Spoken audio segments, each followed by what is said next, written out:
And I just sort of thought, I don't know, he's half man, half dog. I kind of like that it sounds like a person, doing a dog voice. So I kind of just sort of inherited it, is what happened.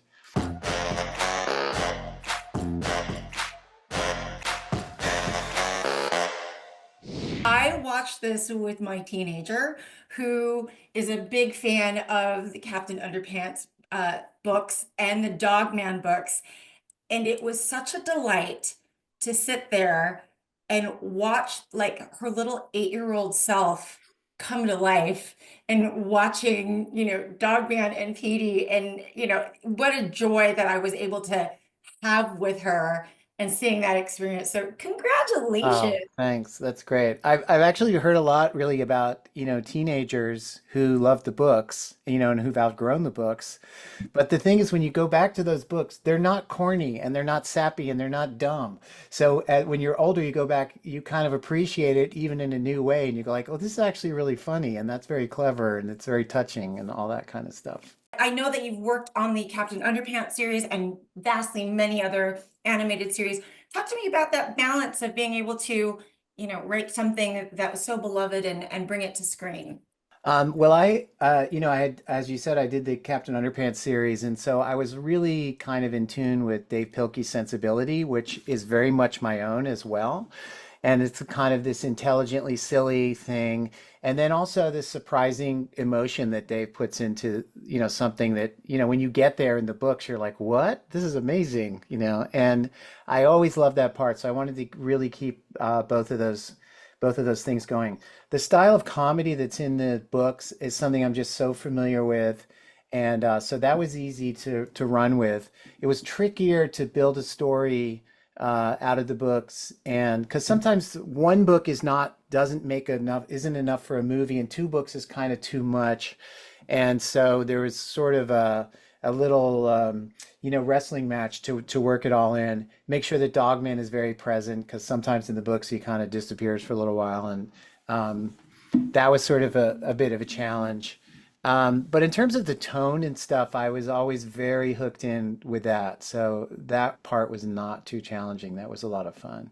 But a And for movie is a lot, a movie like this is sort of equivalent to like 4 or 5 TV episodes, but it's so much, it has so many more layers and is so much more in depth than just a bunch of TV shows. Well, the Dogman books are written as if they were written by George and Harold, who are the two lead kids from Captain Underpants, and they always make comic books.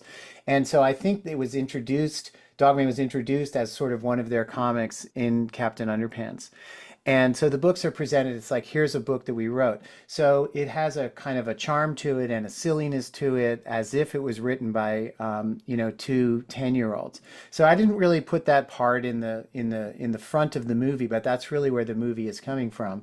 And then, the origin story, which is just the first 5 minutes, is that there's a cop and a dog and they have an accident, and to save them, in a very silly way, they sew the dog's head onto the man's body, and which people go like, what?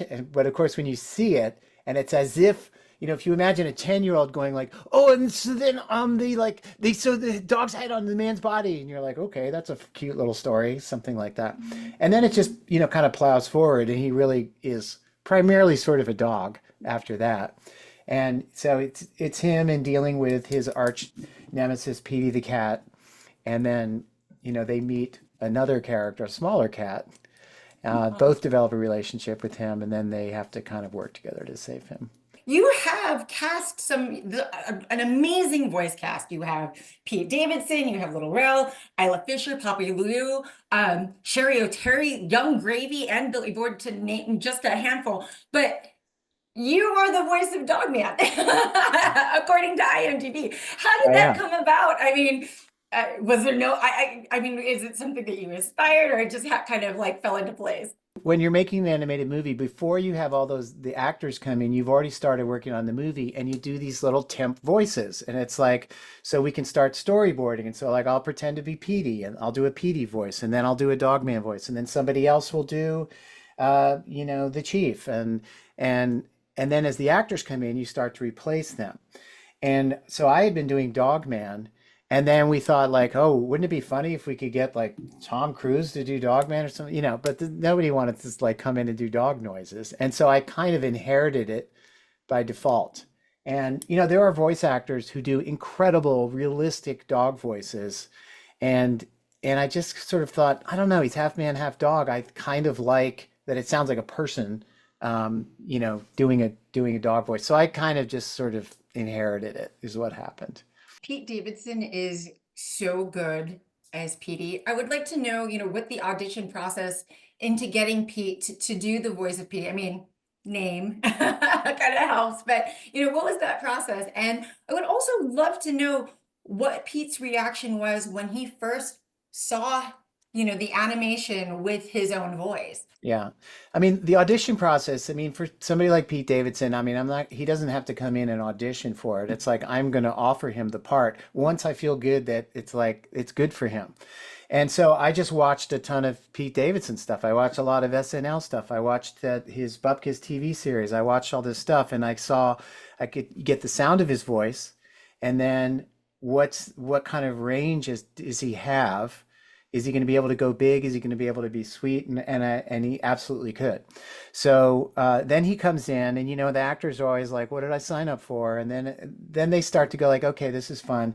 But just what you're mentioning, when they first time they see themselves, their voice coming out of the character, about halfway through the process, they always get very excited, and they go like, "Oh my gosh, this looks so cool!" And then they go like, "Wait, let me do that line again." So the energy level goes way up, and then. Pete's been fantastic through the whole process, and he was really excited when he saw the movie too, and just was, so happy about doing it. So that was a great one. He did such a good job. There is a monologue that Little Rel does, the Flippy the Fish monologue. I was wondering if you could talk a little bit about that because, I was lucky to be able to screen it at home, and I just kept rewinding it and just trying to hear whether or not he had any Yeah. breath in that take because it was so beautiful. And there is like this part towards the end of like what he's saying that it just comes off as if it was nothing. Yeah. Well, I mean, Rel was just so good, and he's like so precise on a lot of the lines. He's just so good, and he's so great at switching emotions and doing all this stuff. I mean, we did that line like many times. So we did it a lot, and I don't think it's edited at all. I think that's just a clean take. But it's funny you say I have to go back and watch it because I remember showing it, and I think, executives are like, "Wait, I couldn't catch all that. I couldn't catch all that." And I go like, "You don't need to. You don't need to." But the kids who know the books will know, oh my gosh, that happened, that happened, that happened, that happened. They'll know exactly what it is. And it'll be like this little point of pride for them. It's like, I totally got that. While, their mom is like, what was that? You know, and That's exactly what yeah. happened. And then it ends up, if you didn't catch it all, it ends up being just a silly moment. But that's almost like the story from the second book jammed into like, 15 seconds or however long that is. I grew up with Animaniacs. It's one of my it's imprinted as a child in me. And what's wonderful is it's resonated to a generation now. My daughter can actually recite all of Yakko's World. Oh Like my gosh. literally. Like if she were to walk through the door, she Yeah. could totally do that. How does it feel to know that, something that you worked on so long ago is still making such an impression I on mean, the adults, but like, yeah. are there kids? Yeah, I mean, I love it. It's one of the great things about animation, and sometimes I think it's kind of like, with music, the music you were listening to when you were 14, which was being pushed at you, you go like, "Oh my gosh, that's my jam." No matter what it is, no matter how bad it is, it's like you loved it when you were 13 or 14. And in animation, the same thing happens with like 8-year-olds and 10-year-olds, that it's like that was my show, that was my cartoon, and so I kind of take that responsibility to it's like, so what am I actually giving somebody who's that age? And I'm trying to help them develop their sense of humor. So I hear stuff about Animaniacs and Pinky and the Brain like constantly.